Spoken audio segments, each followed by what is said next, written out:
umuganda nagenda nkajya ku buyobozi nkajya gusaba imbabazi nkavuga ngo ndi gusaba imbabazi kuko nta nishe umuganda kandi nta ukoze ahubwo ndamutse ngiye ku buyobozi nkavuga ngo ndi gusaba imbabazi kuko nishe umuganda ni ikimenyetso cy'uko nta ukuri.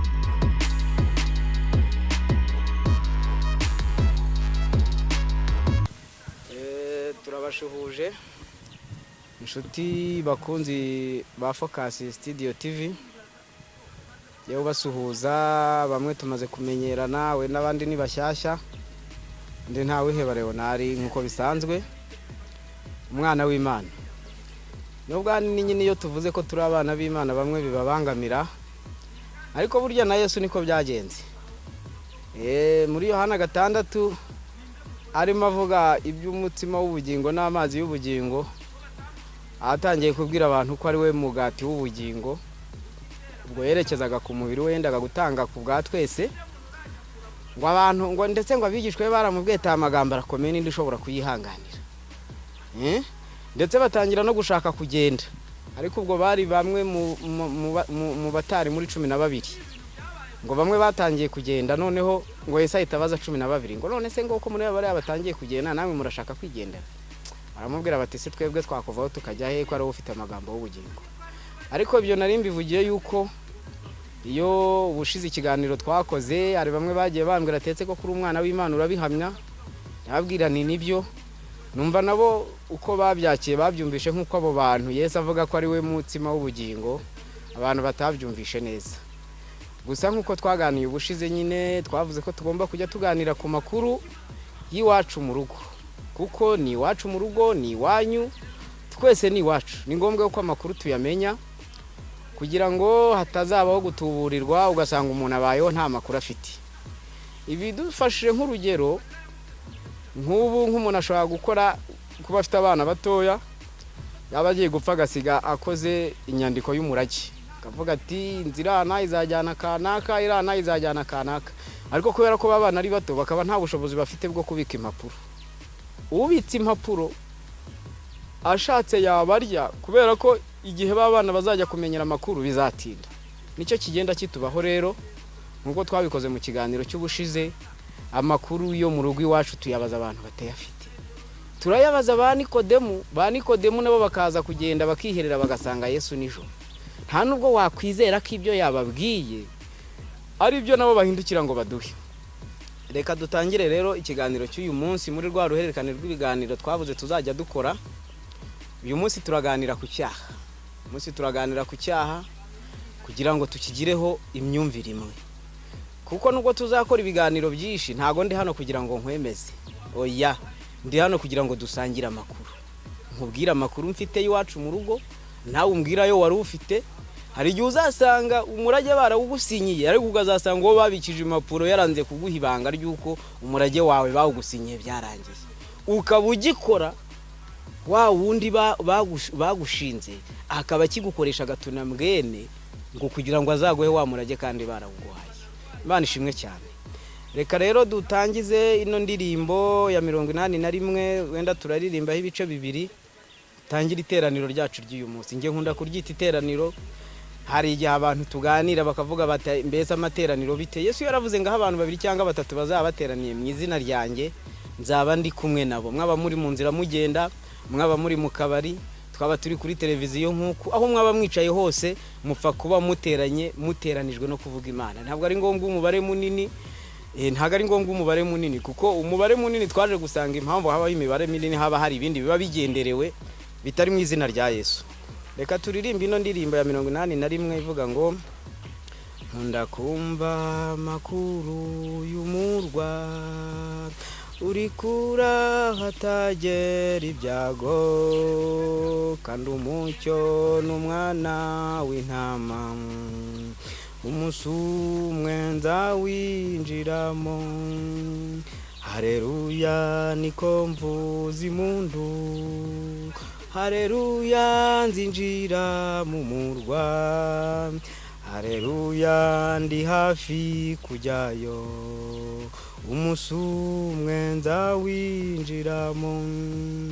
Ntamarira bamuru wo murwa, nta muruhu bayoni nambara, nta nta n'indwara ishobora kubayo, umunsi umwe nzawinjiramo, hareruya nuzuye ibyishimo, hareruya nzinjira mu murwa, hareruya ndi hafi kujyayo, umunsi umwe nzawinjiramo, abazajya muri icyo gihugu bazaba bambaye imyenda yera, babikiwe ikamba ry'izahabu, umunsi umwe nzakigeramo, hareruya ntagushidikanya, mu ijuru hari umunezero,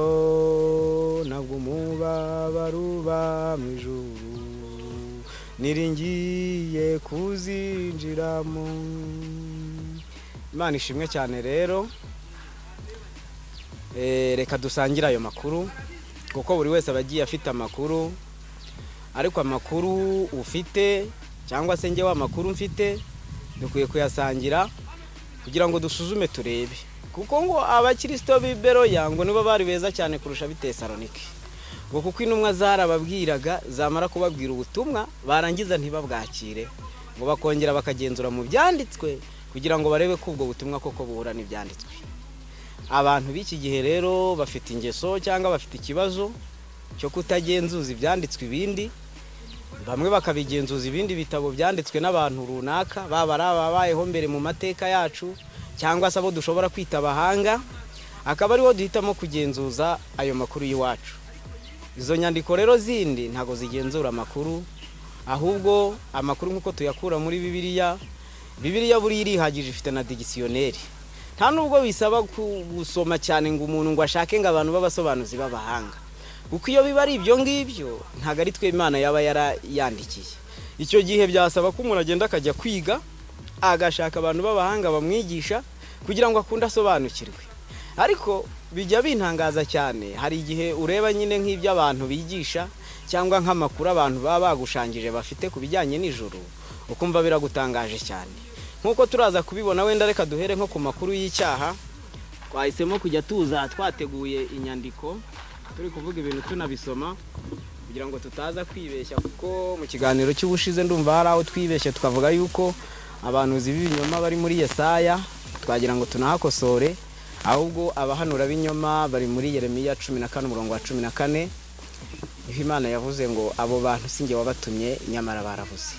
Abantu rero baraza bakavuga atari Imana yabatumye, ariko bakavuga ayo makuru rero baguha, birasaba ko nawe uyagenzura nk'uko ab'Iberoya bayagenzuraga.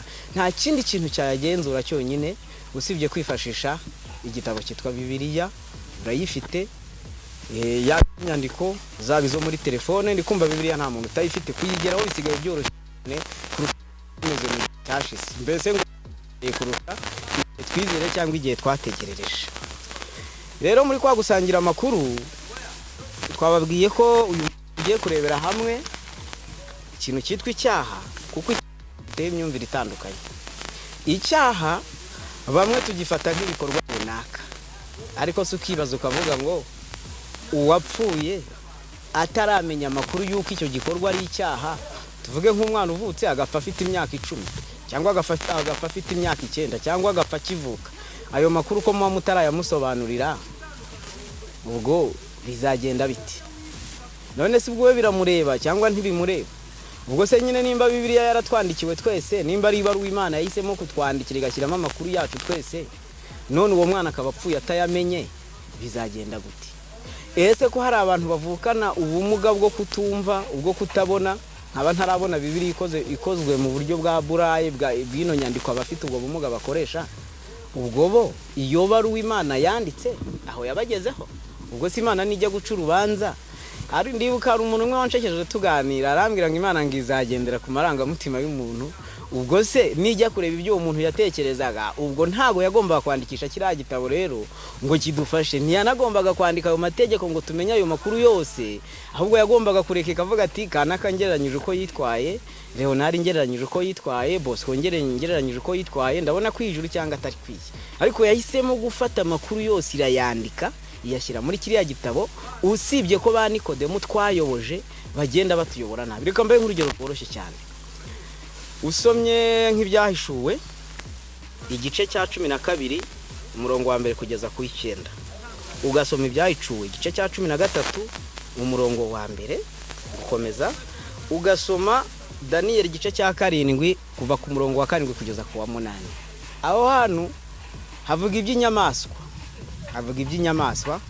mu byahishuwe havuga iby'inyamaswa yadutse ivuye mu nyanja n'iyadutse ivuye mu butaka, ibyahishuwe 13. Ibyahishuwe 12 hakatwereka ngo ikimenyetso cyagaragaye ku ijuru ngo umugore wari uramukwa yenda kubyara, ariko ngo hagaragara ikindi kimenyetso ngo cy'inzoka y'urutuku yari ifite imitwe 7 n'amahembe 10.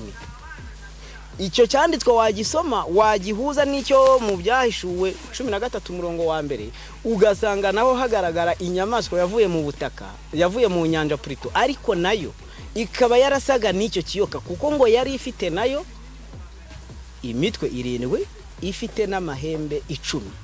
Izo nyamaswa ukumva zirajya gusa cyangwa se zirasa, ariko zigatandukana n'inyamaswa yo muri Daniel igice cya 7, iyo yari ifite amahembe 10 gusa, nta mitwe 7 yari iriho. Niko tubisoma nyine, niko byanditse. Ariko hari umuvandimwe twaganiraga dusangira amakuru, harimo anyumvisha ukuntu ngo iyi nyamaswa dini runaka, hari turi kuganira ku by'ikimenyetso cy'inyamaswa, ariko ntago ari byo. Inyamaswa muri Daniel isobanura ubwami bw'uburomani, ariko ziriya nyamaswa zo mu byahishuwe nkuko tugiye kuganira ku cyaha urasanga neza zidahura niyo muri Daniel, kuko iyo muri Daniel yari inyamaswa ifite imitwe 10, ariko iyo mu ikiyoka cyabonetse mu byahishuwe 12 cyari gifite imitwe 7 n'amahembe 10. Inyamaswa yavuye mu nyanja nayo yari imeze nk'icyo kiyoka. Izo nyamaswa rero zitandukanye niyo muri Daniel, nabivugiraga ko tuba tugiye dufite amakuru agiye atandukanye, ugasanga niba tugiye kuganira ku cyaha umuntu umwe ari buza kubwire ngo Adamu na Eva muri Edeni ngo barasambanye se koko wabisomye cyangwa wagendeye ku marangamutima yawe? Tuganira rero kuri ibi by'icyaha, nagira ngo sabe kugira ngo uzakurikira kino kiganiro azirinde kugendera ku marangamutima cyangwa ku buheza nguni, cyangwa se ku makuru bamuhaye ashobora kuba ariyo cyangwa akaba atariyo. Inama nakugira nuko wafata ayo makuru baguhaye ugafata nayangiye kugusangiza, warangiza hasigaye ukabihuza nawe umwuka w'Imana, kuko Yesu yaduhaye isezerano, yaravuze ngo uwo mwuka naza azabemeza iby'icyaha kuko batagize gute, kuko batanyizeye. Rero umwuka w'Imana nawe yakuzaho akagusobanurira niba ugiye mu kugenzura ibyanditswe ukoresheje ibindi byanditswe. Ntago ibyanditswe babigenzura bakoresheje inyandiko z'abahanga, nta nubwo ibyanditswe bagenzura bakoresheje amagambo ngo Kanaka yaravuze, ngo hari umuntu runaka wavuze, ngo umuhanuzi runaka yaravuze. No, ibyanditswe ubigenzura ukoresheje ibindi byanditswe. Twihute rero turasoma Itangiriro igice cya 3 guhera umurongo wa mbere kugeza wa 7. Itangiriro igice cya 3 umurongo wa mbere kugeza wa 7. Turasoma vuba twihuta. Inzoka yarushaga uburiganya inyamaswa zo mu ishyamba zose Uwiteka Imana yaremye. Ibaza uwo mugore iti nukuri koko Imana yaravuze ati nimuzarye ku giti cyose cyo muri iyi ngobyi? Uwo mugore arayisubiza ati imbuto z'ibiti byo muri iyi ngobyi twemererwa kuzirya, kereka imbuto z'igiti kiri hagati y'ingobyi nizo Imana yatubwiye iti nimuzazirye ntimuzazikoreho mutazapfa. Iyo nzoka ibwira umugore iti gupfa ntimuzapfa, kuko Imana izi yuko ku munsi mwaziriyeho amaso yanyu azahweza mugahindurwa nk'Imana mukamenya icyiza n'ikibi. Uwo mugore abonye yuko icyo giti gifite ibyo kurya byiza kandi ko ari ikigikundiro kandi ko ari icyo kwifurizwa kumenyesha umuntu ubwenge, asoroma ku mbuto zacyo arazirya, aho n'umugabo we wari kumwe nawe arazirya. Amaso yabo bombi arahweza bamenya yuko bambaye ubusa, badoda ibibabi by'imitini biremeramo ibicocero. turasoma no muri Yesaya igice cya 14. Yesaya igice cya 14. Yesaya 14 umurongo wa 12 kugeza wa 13. Wa nyenyeri yo mu ruturuturu we, mwana w'umuseke, kuvuye mu ijuru kagwa, uwaneshaga amahanga ko baguciye bakakugeza ku butaka, waribwira guti nzazamuka njye mu ijuru, nkuzi intebe yanjye y'ubwami isumba inyenyeri z'Imana, kandi uti nzicara ku musozi w'iteraniro mu ruhande rw'impera y'isi. Imana itugirire neza cyane. Ni ukuvuga ngo inkomoko y'icyaha, abantu bamwe ku makuru badusangiza baratubwira ngo Imana imaze kurema umuntu, hari n'indirimbo bayiririmbyemo ngo Satani ngo adahari ngo yaraje ngo ahitegire umujinya ngo atangira guhiga umuntu. Ntago ariko byagenze, ahubwo nkuko tubisomye muri Yesaya igice cya 10, nkuko tubisomye muri Yesaya hagaragaje neza yuko Satani w'icyo yashakaga kwari ugufata intebe ye akayikuza akayizamura igasumba izindi ntebe zose zo mu ijuru, ubundi kwari ukwishyira hejuru mu yandi magambo, cyangwa se mu kinyarwanda cyumvikana kwari ukwigomeka. Satani amaze kwigomeka ku Mana, rero icyabaye niki? Icyabaye nyine nuko bamumanuye. Icyo yakoze, yaje n'ubundi gufata uwo muntu Imana yari yaremye nawe amwigisha kwigomeka ku Mana, ariyo ntangiriro y'icyaha. Ibi rero bitandukanye n'ibyo abantu batubwira yuko icyaha ari igikorwa runaka umuntu aba yakoze, yuko kwirinda icyaha ari ukwirinda ibikorwa runaka, yuko kugira ngo utungane ari uko hari ibikorwa runaka wakora. Ibyo bintu ntago ari byo, ahubwo kuri kuriho turakumbisha yuko Satani amaze kumanuka, bamaze kumuca mu ijuru, bamaze kumubwira yuko kubera yashatse kuzamura icyubahiro cye, nawe yaraje n'ubundi atangira kumvisha umuntu ko nawe agomba gukora nk'uko yabikoze, kuko Imana yatanze itegeko iravuga ati iki giti ntimuzakirye kuko umunsi mwakiriye no gupfa muzapfa. Satani waraza aravuga ati oya ntago muzapfa, ahubwo yari izi ko hari ukundi kuntu bizagenda. Umuntu rero amaze kumvira Satani, nguko uko byagenze rero yahise ajyamo ubushitani, ari byo tugiye kurebera mu kanya mu byahishuwe 12 no mu byahishuwe 13. Umuntu yahise ajya mu bushitani, ibikorwa by'ubushitani bitangira ubwo mu muntu, bikaba ari igisobanuro cy'uko ibi tubona abantu bakora bibi cyangwa byiza, ni igisobanuro cy'uko ubushitani bwari bwageze mu muntu. Kuko ubundi ukuntu umuntu Imana yari yamuremye, yari yamwimye ubwenge buzatuma ashobora kumenya ikibi n'ikiza. Yagombaga kubaho ati, yagombaga kubaho gutyo gusa, atazi ikibi atazi ikiza. Wibuke neza yuko umwanya bakimara kurya kuri cya giti, ngo amaso yabo koko yahise ahweza, ngo barebye basanga bambaye ubusa. Ubundi kwambara ubusa bishobora kuba bibi cyangwa bikaba byiza bitewe n'ubwo bwenge cyangwa bitewe naho umuntu ari. Aho bari icyo gihe muri zo kondisi Imana yari yabashyizemo, ntago bashoboraga kumenya ko kwambara ubusa ari bibi, kuko nyine ntago bari bazi ikibi n'ikiza. Ariko bamaze kurya kuri cya giti bakamenya ikibi n'ikiza, batangiye kuvuga ati koko burya twambaye ubusa. Ndetse Bibiliya ikagaragaza yuko ngo bahise bashaka kwidodera imyenda yo mu bibabi by'imitini. Si imyenda, Bibiliya igaragaza neza ko ari ibicocero. Ibi bicocero neza biragenda bigahura n'ibyo muri Yesaya ahavuga ngo nibyo twakiranutsemo byose imbere y'Imana byahindutse nk'ubushwambagara bwuzuye ibizinga.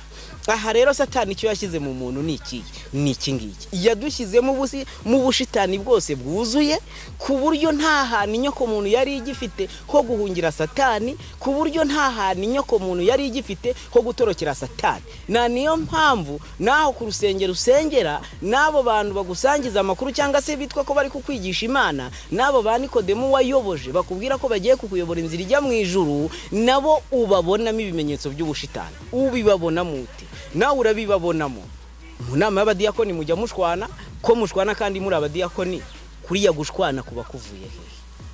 Kuba kuvuye muba muri gupfa iki?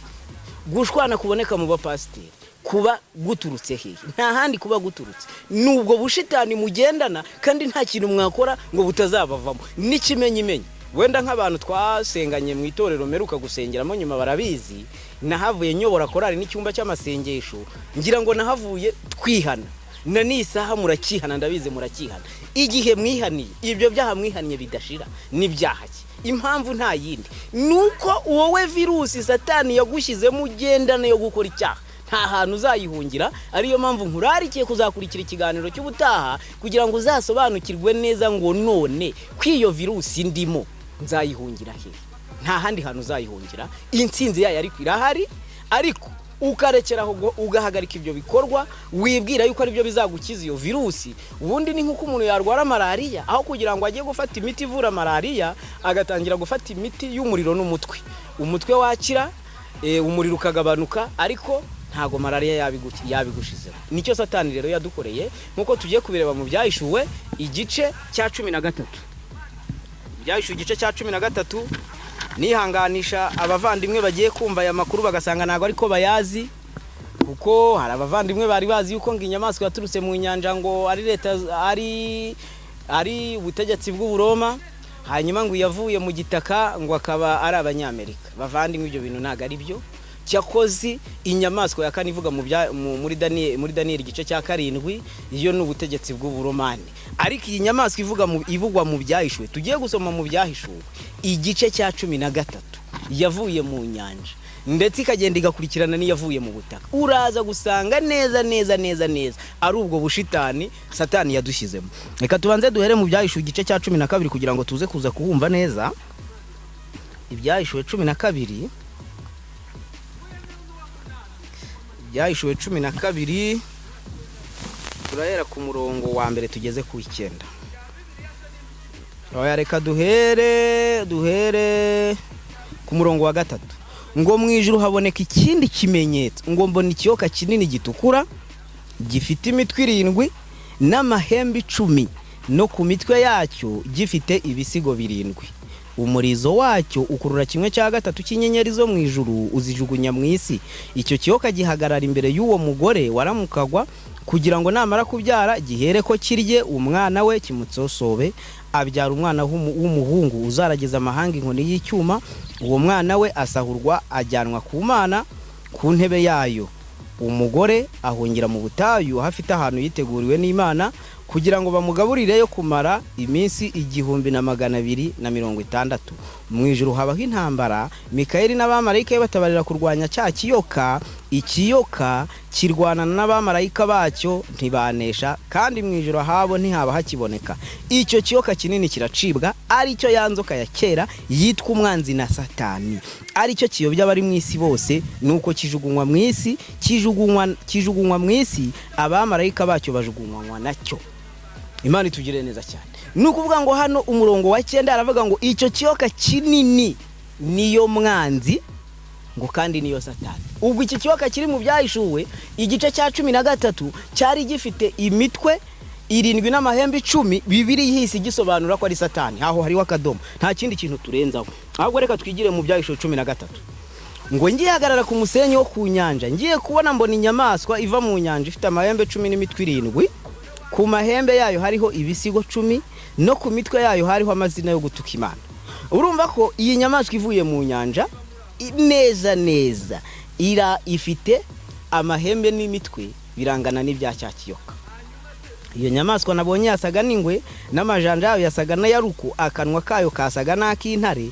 Cya kiyoka kiyiha imbaraga zacyo n'intebe yacyo n'ubwami n'ubutware bukomeye. Cya kiyoka, inyamaswa ivuye mu nyanja, imaze kuva mu nyanja, ariko noneho cya kiyoka kiyiha imbaraga, kiyiha n'ubutware bwacyo bwose. Bishatse kuvuga iki? Satani amaze gushuka umuntu, tayari umuntu yarabaye nka satani, ndetse umuntu yatangiye kugenda akoreshwa, cyangwa se muri we ntago umuntu yarakigenga ku giti cye, ahubwo umuntu yarasigaye. Iyo kamera satani yari dushyizemo yari igiye gutangira kudutegeka, kandi gatangira kudutegeka ikoresheje ubutware bwa satani. Ndetse na ya ntebe satani yavugaga ngo azakuza niyo yaje ahereza umuntu. Ngiyo rero intandaro y'ibikorwa bibi ubona n'abantu ukaba watangira ukavuga ati nyamara buriya nindeka ibi n'ibi bizashoboka. Ndagira ngo nkubwire ko aho watangiriye gutekereza kubireka utabishoboye. Ndetse n'akagatsiko n'aba bantu bavuga ati nitwe basigaye twitondera amategeko y'Imana barari. Hari abavandimwe bajya bavuga ati rero kugira ngo Imana ikwemere ni ukuva aho uri ukaza muri kano gatsiko, twebwe turi agatsiko kasigaye kitondera amategeko y'Imana. Ariko ndagira ngo nkubwire ngo nawe uramutse umuzanye ukamubwira uti ese ko Yesu bamukiye umugore wasambanye bakamubwira ati amategeko avuga ko umuntu yafashwe asambana bamutera amabuye, none uyu mugore tumufasha asambana, urabivugaho iki? Wowe wafata umuntu wafasha asambana kubera ko atubahiriza isabato, reka tuvuge imbwa mu mazina yazo cyangwa inka mu mazina yazo, ukamujyana ukamuhagarika imbere ya Yesu ukavuga uti uyu muntu tumufashe yishe isabato. Wibuke neza ko hari umukecuru bigeze gufata atoragura udukwi ku isabato ngo bamushyira Mose, bamushiye Mose bahageze ngo Mose ahita avuga ngo itegeko rivuga iki? Rivuga ko tumutera amabuye. Uwo mugore ako kanya bahise bamutera amabuye arapfa. Ariko bafashe umugore wasambanye bakamushyira Yesu, baramubajije ngo amategeko avuga ko umuntu ufashwe asambana tugomba kumutera amabuye, urabivugaho iki? Arababwira ati muri mwe udafite icyaha namutera ibuye. Ngo yatangiye kwandika hasi, abantu barangije ngo ibyaha bitangira kubacumita mu mitima. Nawe urabizi nubwo tujya dusangira amakuru yaba ku mbuga nkoranyambaga aho tugenda duhurira hose duterana amagambo, ukavuga ko uri muri ya gurupe yasigaye ikomeza amategeko y'Imana. Urabizi neza ko utayakomeza, kw'ikimenyimenya ari uko buri munsi uhora wihana. Niba wowe uri muri ya gurupe ihora yihana kandi ukavuga ko ukomeza amategeko y'Imana, uyakomeza ute kandi uhora wihana? Ubu se ndamutse nagiye gukora umuganda, nagenda nkajya ku buyobozi nkajya gusaba imbabazi, nkavuga ngo ndi gusaba imbabazi kuko nishe umuganda kandi ntawe ukoze. Ahubwo ndamutse ngiye ku buyobozi nkavuga ngo ndi gusaba imbabazi kuko nishe umuganda, ni ikimenyetso cy'uko ntawe ukoze, ikimenyetso kigaragaza ko nawe udashoboye gukomeza amategeko y'Imana. Nuko uhora nawe usaba imbabazi z'amategeko wagize gute, z'amategeko wishe, ndetse no ku ruhimbi bigeze ku rwego abantu baharakarira. Iyo mwiherereye mu nama z'abapasiteri bigezaho abantu bashwana bakenda gufatana mu mashati, noneho umwe agatangira kureba mugenzi we nawe akavuga ngo kanaka ngo ateye nabi, wese wagize ngo uteye neza, ngo kanaka ngo ni mubi, ngo uriya muntu ngo ntago mwashobokana. Wagize se ngo wowe hari umuntu mwashobokana? Ntawe. Ndibuka igihe hari itorero nabayemo ko ngiye nagembamo, ni idini nako ntago ari itorero, hari idini nabayemo. Noneho umuyobozi watiyoboraga ku rwego rw'igihugu abwira umupasiteri wanyoboraga ati rero uriya muyobozi wiriya korari bitewe n'umuhate mubonana ndashaka kuzamuzana tukamushyira mu bapasiteri tukamusengera. Pasiteri aje gusohoza ubwo butumwa bari bamuhaye arambwira ati ariko rero nakugira inama yo kutazajyayo kubera yuko uriya mugabo aragoye, ntago mwashobokana. Ariko byaje kurangira iryo dini ndivuyemo ari we tudashobokanye. Urumva ko wenda ashobora kumva ko ndi kumutera amabuye ariko ntago ari we ndi gutera amabuye. Aho ndi gutunga urutoki ni kuri cya kintu Satani yadushyizemo yuko inyamaswa yavuye mu nyanja igisobanuro cyayo cyuzuye ari kamere y'umuntu. Iyo kamere y'umuntu ikabitegekesha ubutware bwose bwa cyakiyoka. Ubutware bwa cyakiyoka, ikiyoka tukaba twakibonye akaba ari Satani. Akaba ariyo mpamvu n'umuntu azakaza hano kuri mikoro agahanura akavuga ibyahe n'ibyahe, ariko waramuka ugiye gutunga itoroshi mu mico ye cyangwa se mu myitwarire ye ugasanga harimo iki, ugasanga harimo gukora kwa Satani. Bishatse kuvuga iki rero? Bishatse kuvuga yuko tugomba kwicara tugasasa inzobe tukaganira tukamenya amakuru yo mu rugo tukagenda tuyasangira. Ubutaha mu kiganiro cy'ubutaha nkurarikira kugikurikira tuzareba neza intsinzi y'icyo kintu iri hehe, intsinzi y'icyo kintu izaboneka ite ko bitunaniye. Kuko umuntu amara imyaka 10 mu idini waryita itorero asenga, wamubaza utese ubukano kaya impandira mutsivuze, urumva wajya mu ijuru? Akavuga ati wayati nahanyagasana. None ukareba ukavuga ati si niba umuntu koko amaze imyaka 10 akaba yumva atazajya mu ijuru, arumva hasigaye nk'imyaka ingahe ngo azajye mu ijuru? Ugasanga ni ikibazo gikomeye. Ariko nta kindi kibazo gihari, nuko utaramenya amakuru y'ibyo warazwe. Numara kuyamenya uzasanga burya bya bintu ujya ukora, bya bintu ba Nikodemu bajya bakubwira gukora baba bakuvunira ubusa. Kuko wibuke ko Nikodemu nawe ayo makuru ntayo yari afite. Nikodemu nawe yarazi yuko kugira ngo umuntu avuke ubwa kabiri ari uko bamufata bakagenda bakamubatiza. Urumva ubu iyo nitugera ku byo kuvuka ubwa kabiri uzasanga hari imyumvire hari yuko umuntu aravuga ngo nge navutse ubwa kabiri ngo nabatijwe na pasiteri runaka, ubu ngewe n'amazina yanjye ngiye kuzayahindura, ubundi nitwa Ntawiheba Leonard, mu byangombwa bizagumamo, ariko ngewe amazina yanjye nzayahindura, nzitwa Ntawiheba Ntawuhunga Kaje. Ntawuhunga Kaje ni papa. Kubera iki se ntabatizwa izina rya papa ahubwo nkajya kubatizwa umuntu bagushyira mu mazi uri Ntawiheba bakakubwira ngo ugubatijwe iri zina, ubwo ngo nibwo uvutse ubwa kabiri? Yewe uvutse ubwa kabiri se wowe ko wavutse ubwa kabiri ukaba warabatijwe, ibikorwa byawe byarahindutse. Irebe ureke kundeba, cyangwa urebe na mugenzi wawe, urebe nabo muturanye, ibikorwa byawe byarahindutse ko wavutse ubwa kabiri. Ingeso mbi ntazo ugira zarapfu, ibyaha wundi utubwira ati ngende mu gatsiko kubahiriza amategeko y'Imana kuko nduhuka isabato, nta bindi byaha ukora usibye kuvuga ngo uruhuka isabato, usibye ko nayo twasanze abantu batayishoboye. Tubifasheho urugero kubera ko icyo cyanditswe cyo mu byahishuwe twasomye kigaragaza ukuntu Satani yaduhinduye, yuko dutegekwa n'ububasha kamere itugenga ikorera mu mbaraga za Satani, yuko bakubwira ngo iriya nyamaswa yavuye mu nyanja ngo bafata abayobozi b'amadini runaka bagashaka kubitirira ko ari bo Babuloni kubera ko batemeranywa nabo, ngo noneho ngo yavuye mu gitaka ngo ni Leta Zunze Ubumwe za Amerika. Ntago ari byo. None se zira nyamaswa kwa abatuye mu isi bose baziramije mu mirongo tutasomye hepfo, ngo abatuye mu isi bose barayiramije, ngo uhereye ngo kumbata ngo n'abagaragu n'abakomeye n'aboroheje bose ngo barayiramije, ndetse bari gushyiraho ikimenyetso kugira ngo bagaragaze ko nta muntu uzarokoka. Bavuze yuko ngo hatazagira umuntu uzemererwa kugura cyangwa kugurisha adafite icyo kimenyetso. Bavande koko amakuru mugenda musangira azamo ibinyoma, umuntu akakubwira ngo ikimenyetso nibamara kukigushyiraho umuntu kugira ngo utazajya ku isoko, ngo bagiye ngo gushyiraho itegeko ngo umuntu utazaruka icyumweru nta kintu azakora. Hariya kwari ukugaragaza yuko twese dutunzwe no guhaha. Ubu se ko harabo numvisha batangiye kuvuga ngo kiri muri telefone ni utayifite, ninde udakoresha banke, ninde utazakoresha zino karita z'urugendo, bitewe naho isi igeze abantu ubwenge bw'abantu bugatangira kugenda buhimba kwa gukiranuka kwabo kugira ngo bakomeze bakurangaze bakujijishe unanirwe kumenya amakuru. Ariko ikitonderwa, aya makuru nguhaye urayafata uyakoresha icyo ushaka, uyahuze n'ayandi ufite, usome neza witonze biriya byanditswe byo mu byahishuwe, urasanga iriya nyamaswa yavuye mu nyanja neza ni fotokopi ya kiriya kiyoka, kandi ikiyoka twamaze kubona ko ari Satani. Rero niba ushaka kugira ngo usobanukirwe neza, ukwiye kumera nk'abiberoye, ugafata ibyanditswe ukabigenzuza ibindi byanditswe bindi. Apana gufata ibyanditswe ngo nurangiza ngo uvuge ngo hari igitabo cyanditswe ngo na bishop runaka, ngo hari igitabo cyanditswe na potere runaka, ngo kuri page iyi ngo yavuzemo gutya na gutya, kandi nawe twaje gusoma dusanga ibyo uriya yahanuye ngo mu 1844 nawe yarabeshye.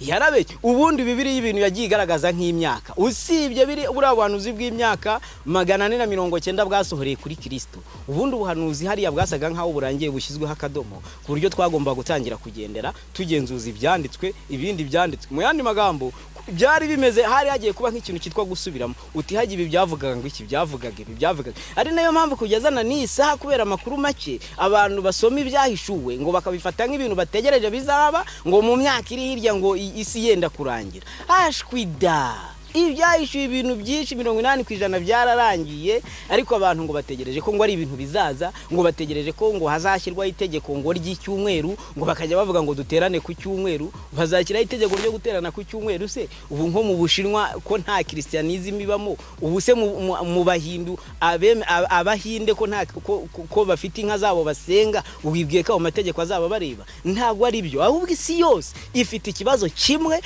cyo kuvuga ngo inyamaswa yavuye mu nyanja, umuntu amaze gukora icyaha, Satani yahise guteramo ubushitani 100%. Nawe ujya hari ukabyigisha ukabwira abantu ko hari ibyo bareka kugira ngo Imana ibemere, ukabwira ko hari ibyo bakora kugira ngo Imana ibakunde cyane. Nawe urabizi ko ibyo bintu utajya ubikora, nawe urabizi ko byakunaniye, urabizi ko kamera ufite ariyo nabandi bafite. Urumva? None se usibye ngubwo iyo dini nabagamo naje kuyivamo, maze kuyivamo umupasiteri wanyoboraga tuza kugirana ibibazo birebire ndetse aranankurikirana, kugeza aho naje kugira ikibazo cy'urubanza naburanaga n'umuntu urubanza nduvamo nsinzwe bigaragara ko hagiyemo amanyanga ubwe yifatira telefone nawe iki kiganiro azakireba cyumve yifatira telefone arampamagara arambwira ati wabonye ukuntu nagutsindiye ku kivuga ata uri kwimyiza imoso arambwira ati wowe uzambona ubu se niba uhamya ko kugira ngo uzaje mu ijuru bizagusaba kuzihana icyo cyaha yarakihanye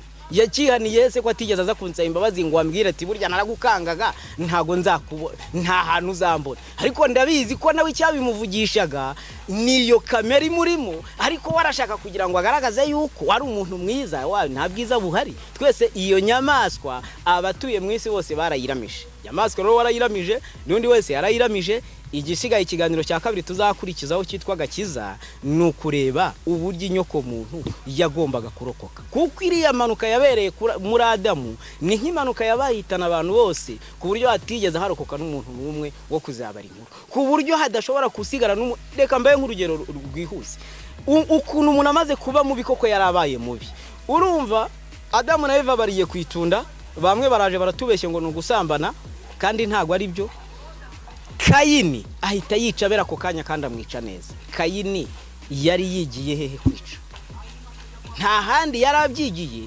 nuko icyo kiyoka cyari kimaze kumuha bwa butware ndetse no kubwana wakuri no watwemera ubu abantu benshi bamwe bitaga Gakiza ko ari ukureka inzoga cyangwa se ko ari ukutanywa nubwo nanjye ntawe nkanguriye kuzinywa kuko nunazinywa zizakumerera nabi nta nyungu zigera uzibonamo ariko kubw'inyungu zawe wazireka ariko Nowa umwuzuru umaze kurangira Imana imaze kumurokora byagenze gute ngo yaragiye ngo ahita hinga urutoki nicyo kintu cya mbere yakoze ngo amaze guhinga uruzabibu ngo aragenda yiyengeramo vino ngo ya vino amaze kuyinywa ngo aragenda arasinda ngo amaze gusinda ngo agera naho yambara ubusa bigera naho abantu batangira kukubeshya ngo ntago vino bibiri yivuga ngo ari inzoga atari inzoga niki iyi vino Nowa yanyweye agasinda akageraho yambara ubusa niki wari umutobe w'ibitoki wari umutobe sukoze ute yari inzoga wumve ko no wari nawe ahubwo wahisuzana gusinda kwa mbere kwisi ni nawe musinzi wa mbere wabonetse kwisi kukombera abantu bari bataratangira gusinda umusinzi wa mbere wabonetse kwisi ni Nowa kuki Imana itongeye ngo ihita igaruka imurimbure icyo kintu mujye mukibaza wije uhita usoma ngo bakubwire ngo Imana ngo irazangira imbura abantu bwo kubanowa ngo kubera ibi nibi ngo hanyuma none Nowa ko yari murokoye amaze kurokoka wenyine yarangiza agahita agenda agahita asinda akagera nawe yambara ubusa kuki Imana itagarutse ngo ihite yongera imurimbure aha bizaba biri mu bindi biganiro tuzakora hirya bigaragaza umugambi w'Imana ku nyoko muntu umugambi w'Imana ku gukiza umuntu tuzakomeza kujya tugenda dusangira ayo makuru rero uzagira ikibazo azatwandikira hasi muri comment uzaba afite inyunganizi nawe azatwunganira ntago ndi hano kugira ngo ngire ibyo nkwemeza kimwe nkuko nawe ntabyo ufite byo kunyemeza kuko tuzasanga twese imbere y'Imana turi kimwe ngo abanyabyaha batandukana n'Imana bakivuga ntacyo ufite undusha nanjye ntacyo mfite nkurusha ngiye cyakoze icyo mfite nkurusha ariko ushobora gusanga twese tugisangiye nuko ngewe namaze kumenya ikintu gikomeye Imana yankoreye muri Kristo Yesu aricyo tuzareba akabiri cyo nirata nge nta kintu mfite nakwirata ntago nazimbira ngo nkubwire ngo urabona ngo ngewe ngo shoboye ibi nibi oya ntabyo nshoboye kuko ku bwa kamere ndakoreshwa na bwa bubasha nahawe na cyakiyoka aribwo nawe bugukoresha aribwo butuma uvuga ko uri bukora ibi nibi runaka byiza ariko warangiza ukagira ibindi bintu bibukora nawe urabizi bikuri umuntu amaze kurya kiriya giti yahisamo abona ubwenge butandukanye ikibi n'ikiza yahise yakira gukora ibintu byiza no gukora ibintu bibi ubundi kamera muntu kuntu iteye iyo umuntu abonye gukora neza ari byo biri bumuha inyungu akora neza iyo abonye gukora nabi nabyo ari byo biri bumwungura ahitamo gukora nabi nguko uko muteye niyo mpamvu mu bapasiteri bagambanirana kandi bitwa ngo nabashumba urumva niyo mpamvu umupasiteri aragakuru kamwe k'umuntu nyine ngo epfiyo ngiyo aho twabaga ngo bamuha amafaranga y'amaturo ngo nagemura ariko arareba aravuga tese amaturo mura ngemura buri munsi ngewe nimereye nabi nifitiye ubukene kubera iki giyewe nta yikenuza yahise udufaranga dukubita ku mufuka hari ikigezi bambukaga aragenda ageze yarababwira ati reka ngiye naguye mu mugezi nguye mu mugezi abantu baje kunkuramo amafaranga barayatwara ati bwo nuko byagenze inkuru irangira gutyo ariko urumva nari mbivugiye ko we kamera yawe iyo ibonye gukora neza ariho uri bubone inyungu ukora neza iyo ubonye gukora nabi ari byo biri buguha inyungu ukora nabi iyo bibaye ngombwa kubeshya urabeshya urabeke ntabwo ndi kukuvugira nawe ubwawe uwaguha mikrofone cyangwa uwakujyana wiherereye wabihamye. Nsoza ndibuka njya gusohoka mu idini nabagamo nari mazemo imyaka igeze irenga 8 hagati y'8 n'10 kuko n'abantu twaririmbanaga muri korali narababwiye nti njye hari ikintu cyananiye kureka ariko igihe kirageze ngo nshyire kuragaragara nta kintu cyari cyarananiye kureka ahubwo nuko situation yari imeze. Narasengaga naba ndi imbere muri korali ndi n'imbere nyoboye abantu bakavuga bati bujye umuntu mwiza ni Leonard Leonard ni umuntu mwiza ariko ngiye nafata rotorovizeri nayihindukiza nareba mu mutima nkabwira Imana atari ko Imana kureba abantu banyemera ubu nzakora iki kugira ngo wowe unyemere. Naje gufata icyemezo rero nandikira Imana amabaruwa ndandikira ndayibwira ni rero ngewe maze igihe ngukorera kandi cyatumije nza muri bino bintu byo kugukorera nuko nashakaga kuzampa ijuru. None rero imyaka irenga 8 nkora ndabona ndi kuruhira ubusa ndabona aho bigeze ijuru ntazaribona. None rero aho kugira ngo nge nzakomeze nduhira ubusa ni ibintu bibiri nabajije Imana narayibwiye nti ese ni wowe koko utanga imbaraga zo kugira ngo umuntu ashobore gukora ibyo ushaka niba uzitanga kwimbaraga utazima kuko aho nasengeraga habagamo abantu babeshya ngo barerekwa sibyo ko naje gusanga atari byo. Urumva niyo byaba ari byo ntaho bihuriye n'Imana.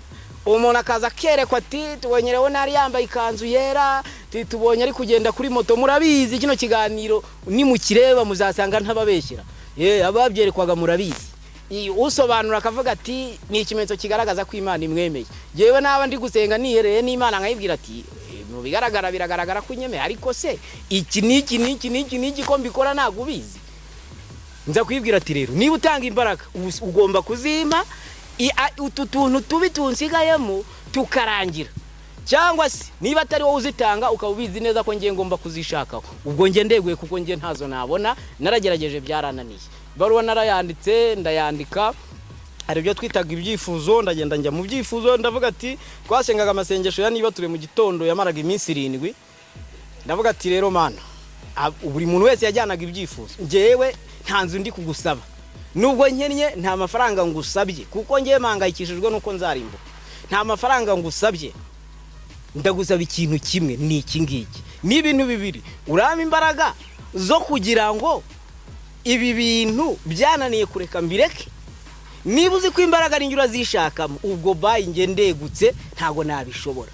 Ariko usibye n'abandi basigaramo babyihambira usanga icyo cyifuza abantu benshi baba mu madini cyane cyane baba mu byumba by'abanyamasengesho barabizi iyo umuntu ageze aho asenga yihanarira akavuga ati Mana ndareba nkacumura natekereza nkacumura ubwo kugira ngo atazacumura byasaba kumukuraho amaso ukamukuramo umutima ubwo mu yandi magambo kugira ngo adacumura byamusaba ko aba yapfuye ari muzima ntibishoboka ko atacumura. Icyo kibazo abantu benshi twabaga tugisangiye twabaga tutarasobanukirwa ikirere nicyo tuzakora mu kiganiro cya kabiri tuzakivi muziri muzingo uzasanga biriya bintu bikurushya byagombye kukurusha atari nk'ibintu bizatuma ubona ijuru ahubwo byagombye kukurusha ari ibintu bigomba gutuma ubaho neza hano muri society.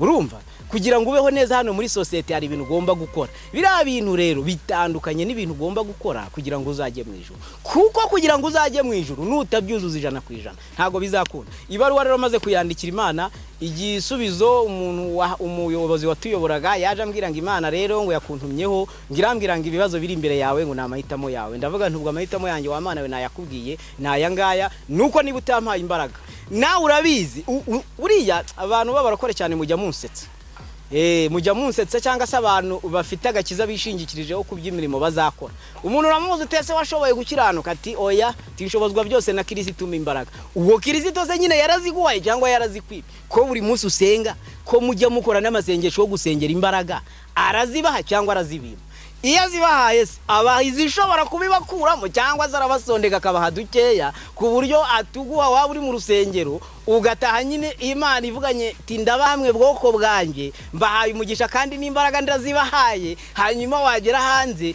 ugasanga watangiye kurakara ugasanga utangiye kugira ishyari izo mbaraga bayaguhaye rega nkubaze ubyandika zi muri comment izo mbaraga bayaguhaye ziba zingana iki ku buryo guhera imbaraga ku rusengero ukava nka hano ukagera Kacyiru wamaze gukora icyaha kandi uvuye mu rusengero mu masengesho umaze kuvuga ati Mana umpereze imbaraga zo kugira gute zo kugira ngo neshe ibyaha mukanya ukagenda ukavuga ati nshobozwa byose na Kristo umpa imbaraga none se araziguha cyangwa ntazaguha ugazanga ntazaguha. Ikibazo rero ni kindi amakuru ufite wahawe na Nikodemu, kandi Nikodemu yari umwigisha amategeko nkuko twabikoze mu kiganiro kibanza.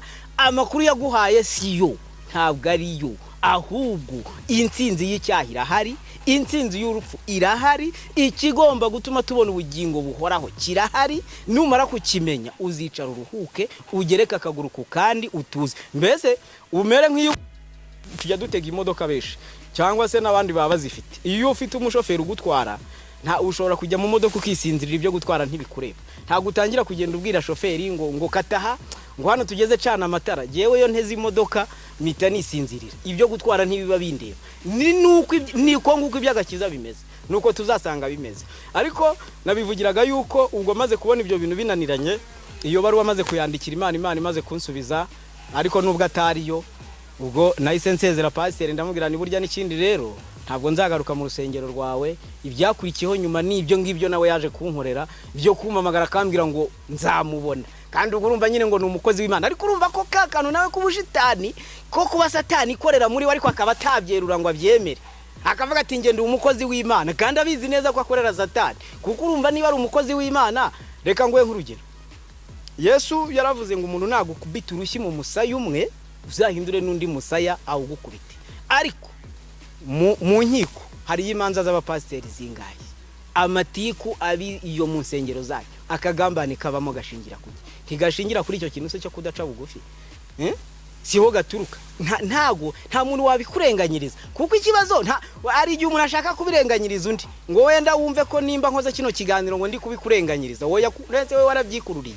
Uko utigeze uhitamo kuvuka, ni nuko ibyo bintu utigeze uhitamo ko bigomba kukuzaho, bizakugumaho rero kugeza igihe uzamenyera inzira Imana yaciye izatuma ujya mu ijuru. Ariko nuyimenya uzamera nk'umuntu uri mu modoka afite umushoferi w'umuhanga, aba mwizeye, yaricara agatuza. Ubu nanjye kuva nabimenya naricaye ndatuza. Ubwo idini maze kurisohokamo niho nahuye na Yesu, aransanga atangira kunyihishurira, ntangira kujya ngenda menya ko kuba umunyabyaha yuko ngewe ahubwo ndi icyaha.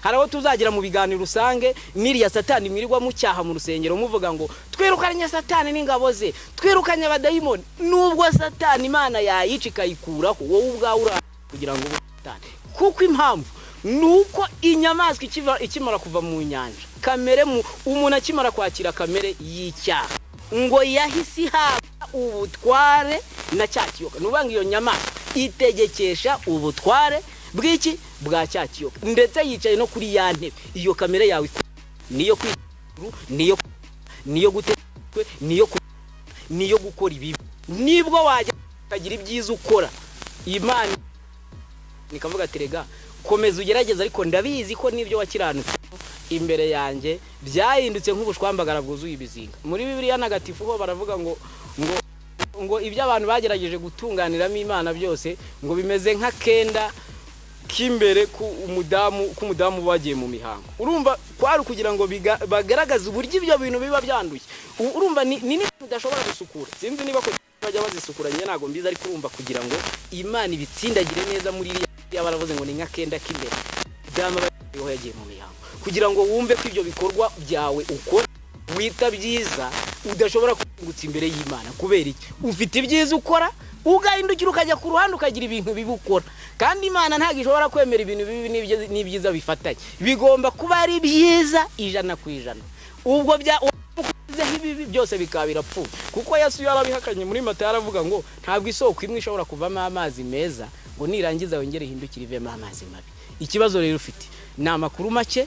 Aya makuru tugiye kujya dukomeza tuyasangire, nawe uzana ndi tuyasangire. Niwumva hari naho navuze ibisa nk'ibigiye guca umurongo kurenga umurongo, nawe ze unsangiza amakuru. Ntago aya makuru ntago ari tegeko ngo nyamenye yose, ngomba kumenyamo make. Kandi reka nguhumurize wowe uzakuri kino kiganiro, reka nguhumurize. Nutanayamenya kino kintu bukizi, uzamenye ko wowe Imana igukunda kurusha uko wikunda, wowe Imana igushaka kuruta uko bakubeshye ko ugomba kwishaka. Kuko Yesu yaravuze ngo inama 99 nzazita ngiye gushaka imwe yazimiye. Ntago yavuze ngo nagera azayica, yaravuze ngo nagera azagenda ikubite ku rutugu agire gute ayizane. Humura rero, reka dukomeze dusangire amakuru y'iwacu, uyamenye uyansangize. kuko impamvu nari mvuze ngo reka nguhumurize kugira ngo uhumure, aya makuru yasoma muri Bibiliya twabonye ko iya mbere yageze mu Rwanda muri 53 kandi hari abantu bapfuye mbere iyo Bibiliya itaraza bataranabasomera.